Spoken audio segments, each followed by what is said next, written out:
निकला बांग्लादेश आज G20 group 20 के मेंबरशिप में है, और ये पाकिस्तान गधेड़ों की फौज हाथ जोड़ करके नमस्कार कर रहे हैं, सलाम अलैकुम तो नहीं कर रहे हैं। अस्सलामु अलैकुम रहमतुल्लाह अलैहि व बरकातहू। सारा हिंदुस्तान के अंदर मौजूद है। अब अगर हम बात करें मिडिल ईस्ट की, तो वो एक दिन बकायदा एक्स्ट्रा रुक रहे हैं, ये कहते हुए कि हम हिंदुस्तान के साथ ज्यादा से ज्यादा बेनिफिशियल ट्रेड और चीजों पर हम मुआहदे करेंगे। दूसरी जगह पाकिस्तान कॉरिडोर बनाएंगे, इस तरह वो इनको आपस में एग्री भी तो करवा सकते थे ना, कि मेन जो रास्ता आ रहा है पाकिस्तान का, हम उधर से लेकर जाएंगे तो ज़्यादा फ़ायदा होगा।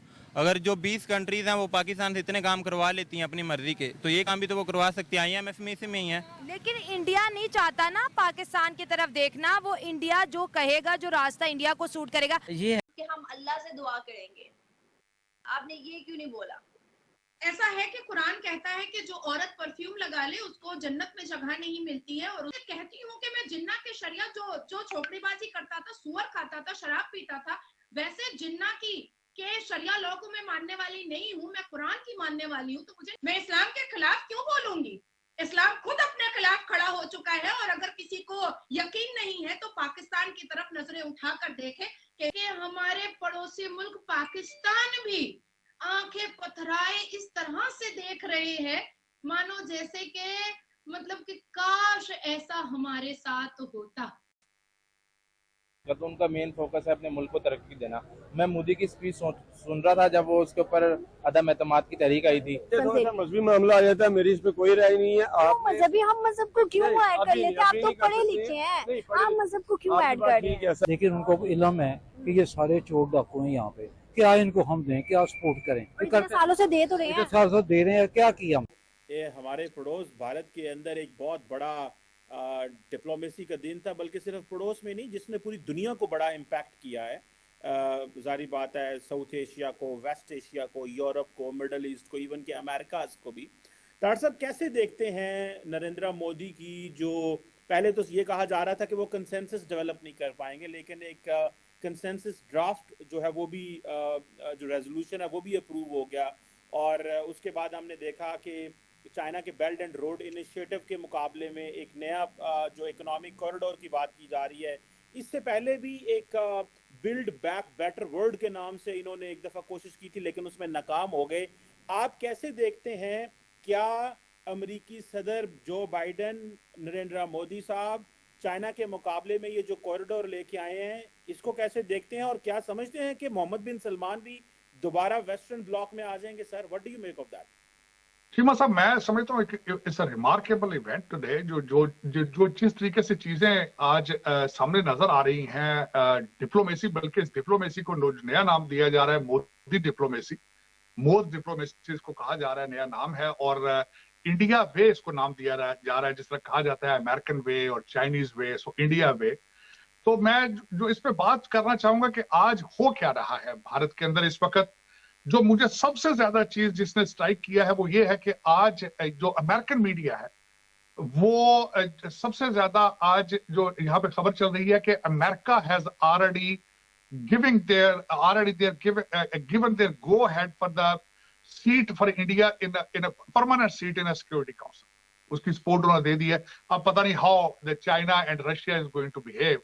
इस G20 की आज की जो मैं समझता हूँ सबसे बड़ी सिग्निफिकेंस जो अनाउंसमेंट है वो मैं समझता हूँ ये है कि Bharat is getting very close, inches away from the getting permanent seat in United Nations security council. मैं इस सबसे बड़ी न्यूज तो मैं समझता हूँ ये जो एक भारत की ख्वाहिश थी, जिसके लिए उन्होंने इतनी कैंपेन चलाई, जिसके लिए मोदी साहब अमेरिका आए, फ्रांस गए, उसके बाद ग्रीस गए, UAE गए, जकार्ता गए, और जो एक नए ब्लॉक में जिस तरीके से वो अपने आप को प्रमोट करते रहे, भारत को प्रमोट करते रहे, मैं समझता हूँ this is extreme of it. और जिसकी वजह से उन्होंने वो जो उनका एक अल्टीमेट ऑब्जेक्टिव था, उसके how close they are getting to that, उसकी एक तो सबसे बड़ी आज सिग्निफिकेंस मैं ये समझता हूँ वो है। दूसरा, आज जो ये हुआ बिलखसूस जो इस G20 को अंडरमाइन करने के लिए चाइना के प्रीमियर नहीं आए, सदर नहीं आए, उसके बाद पुतिन नहीं आए, मोदी जी का 9 घंटे के लिए ट्रिप जकार्ता लगाना, वहां पे जाके मैरीटाइम रूल्स की बात करना, वहां जाके साउथ चाइना सी की बात करना, दर हकीकत वो डायरेक्ट अटैक था ऑन द चाइना, और वेस्टर्न जो एजेंडा था वेस्टर्न सिविलाइजेशन का, वेस्टर्न कंट्रीज का, उसको प्रमोट करना, वो उन्होंने बड़े टेक्निकल तरीके से उसको इस्तेमाल किया, फिर वापस आए। आपने जिस तरह फरमाया कि मोहम्मद बिन सुलेमान सोचने पर मजबूर हो गया है कि I should either go with the Chinese camp और I should remain with the western countries. मैं समझता हूँ ये भी बहुत बड़ी अचीवमेंट है, और ये अचीवमेंट भारत को इसका क्रेडिट जाता है, मोदी जी को क्रेडिट जाता है, who has set the tone for that. उसके बाद में दूसरा जो बेल्ट एंड रोड इनिशिएटिव जो चाइना का था, उसको जिस तरीके से काउंटर करने की कोशिश की गई है कि भारत से किस तरीके से शिपमेंट जाए, जो मैं बात करना चाह रहा था, एक तो मैंने शायद आपको पहले बताया था पिछले सेगमेंट में कि इसका जो इसका एक एजेंडा था G20 का, एक तो ग्लोबल साउथ के बारे में, ग्लोबल ग्रोथ, फाइनेंशियल स्टेबिलिटी और development needs of global south. और मैं समझता हूँ उसमें बड़े सक्सेसफुली मोदी साहब ने जो किया है, भारत कर रहा था कि इसमें फ्रेट के कास्ट को किस तरह कम किया जाएगा और किस तरीके से बेल्ट एंड रोड इनिशिएटिव को काउंटर किया जाए, और उस तरीके से अब उनका जो प्लान था, वो प्लान जो ये उन्होंने बनाया है कि यहाँ से शिपमेंट दुबई जाएगी और दुबई से ट्रेन के जरिए वो आगे यूरोप में जाएगी। तो उन्होंने क्लियरली एक पाथ दे दिया है which is a counter to the BRI। अब BRI की कमजोरियां क्या है, मैं वो उनको भी मेंशन करना चाहूंगा। एक तो BRI को समझा जाता है कि डेट ट्रैप है फॉर द डेवलपिंग कंट्रीज, जिसकी मिसाल आपके सामने श्रीलंका की मिसाल मौजूद है कि उनका एक डेट ट्रैप था जिसके अंदर वो फंसे और बैंकरप्सी तक चले गए। अब दूसरा विक्टिम सामने पाकिस्तान नजर आ रहा है, लेकिन पाकिस्तान को मैं विक्टिम समझूं या बेनिफिशियरी समझूं, उन्होंने तो 26 करोड़ बिलियन डॉलर के वीजे खरीद लिए। पाकिस्तानियों से डील करना इतना आसान थोड़ी है। वो देखें, वो तो चाइनीज देखेंगे कि फ्यूचर में either it was a good decision और बैड डिसीजन। तो कैसा चल रहा है? हमारे यहाँ तो दिवाली, होली, दुर्गा पूजा, गणपति पूजा हमने सब एक साथ मना लिया है आज के दिन। और कल भी पिछले एक हफ्तों से, मैं तो दिल्ली में ही थी एक हफ्ते से, और कल सुबह की फ्लाइट से फिर जा रही हूँ। तो जो सिनेरियो है वो वाकई में बहुत जबरदस्त है। हमने कल्पना की थी, हमने कभी सोचा था कि इंडिया चांद पर जाएगा, चांद पे झंडा लहराया। हमने सोचा था कि हमारे पास भी कोई स्पोर्ट्स पर्सन कोई ओलंपिक में गोल्ड लेकर आएगा, वो भी हो गया। हमने सोचा था कि कभी पूरे देश से इतने बड़े बड़े ब्यूरोक्रेट्स और इतने जो बिडेन जैसे लोग जो है वो हमारे देश में आएंगे, वो भी हो गया।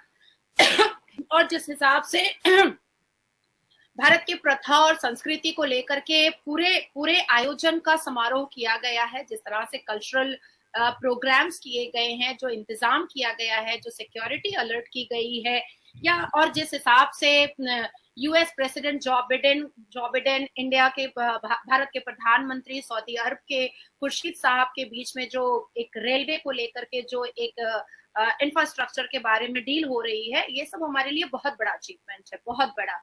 इंडिया कहीं ना कहीं इकोनॉमिकली, जो हमारे भारत के प्रधानमंत्री ने 27 दिन पहले सीना ठोक कर कहा था कि हम तीसरे नंबर पर इकोनॉमिकल पोजीशन पर होंगे, वो होता हुआ दिखाई दे रहा है। हमने इससे पहले भी प्रोजेक्ट्स के बारे में बात किया है, सेमीकंडक्टर को लेकर बात किया है, सोलर हब को लेकर के बात किया है, और एजुकेशन पे जिस हिसाब से ध्यान दिया जा रहा है, वीजा के बारे में बात हुई है, फ्री वीजा किया जा रहा है, रशिया में हो रहा है, यूएसए हो रहा है, यूएसए सनातन दिवस मनाने की बात कर रहा है। तो ये सब हम लोगों के लिए बहुत बड़ा अचीवमेंट है, बहुत बड़ी अचीवमेंट है। और जो G20 की मीटिंग में इकोनॉमिक को लेकर के बात है, जियोपॉलिटिक्स को लेकर के बात है, इंफ्रास्ट्रक्चर को लेकर के बात है, बायलैटरल रिलेशंस को लेकर के बात है, ट्रेड को लेकर के बात है, उसके बाद फिर एनवायरमेंट को लेकर के बात है, ग्रोथ को लेकर के बात है। और साथ ही साथ क्योंकि हिंदुस्तान की एक प्रथा रही है कि सिर्फ कारोबारी बात ना हो, साथ साथ भारत मंडपम में एक बहुत ग्रैंड अभी डिनर भी चल रहा है, जिस पर भी बहुत सारी बातचीत होगी। तो हमारे लिए भारत की बहुत गौरव की बात है, भारत के हर नागरिक के लिए बहुत गौरव की बात है, भारत के हर एक व्यक्ति के लिए बहुत गौरव की बात है। और सबसे ज्यादा टच करने की चीज है कि जिस तरह से ऋषि सोनक को बिल्कुल दामाद की तरह उनको वेलकम किया गया है, ग्रैंड एंट्री दी गई है, और उन्हें अपने हिंदू होने पर फक्र है। हाथ में एक कार पहने हुए हैं वो, और बहुत अच्छे से उन्होंने हिंदू धर्म के बारे में बहुत बातें बताई हैं। तो ये सब हमारे लिए बहुत बड़ी बात है, क्योंकि हम अपनी प्रथा और संस्कृति पर बहुत विश्वास करते हैं। बिल्कुल बिल्कुल।